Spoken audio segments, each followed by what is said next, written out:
lots of questions among local Democrats about what a second Trump term could mean for the state of Illinois. Governor Pritzker addressing some of the concern today, and WGN's Christine Flores has our reaction. Christine.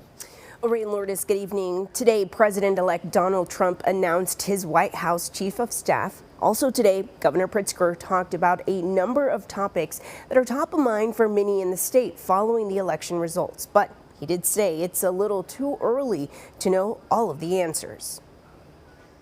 Appreciation for Susie and Chris, the job you did. On Thursday, President-elect Donald Trump named longtime Republican strategist from Florida, Susie Wiles, as his White House Chief of Staff. Wiles worked as a de facto manager for Trump's winning campaign. She also helped Ron DeSantis and Rick Scott become governor.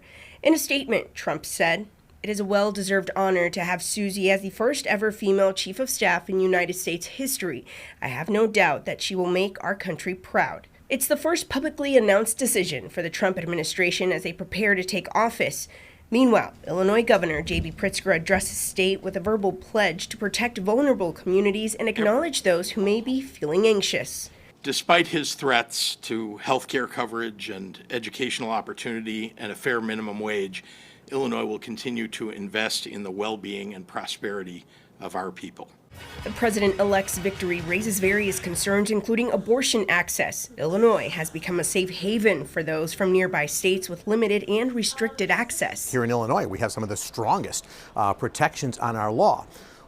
But there are a lot of people who believe that with the Republican Senate and maybe a Republican House, there is the mechanism there to pass a federal abortion ban. Now, it won't be easy to do, but if that gets passed and if the president, who says he doesn't favor it, if he should sign it into law at that time, that would supersede Illinois law. On the national level, President Joe Biden addressed the country and ensured the next administration is prepared to take the reins. Setbacks are unavoidable, but giving up is unforgivable. On January 20th, we'll have a peaceful transfer of power here in America. Trump's transition team says they're already at work preparing the rollout of his agenda on day one. We as a Republican majority in the Senate are going to be working with him and hopefully with a Republican majority in the House to move an agenda that's good for this country. Back in Illinois, Pritzker says the state is prepared for a second Trump presidency. I'm here today to remind people that no matter the storm that we face, Illinois will always strive to make you welcome and safe and protected.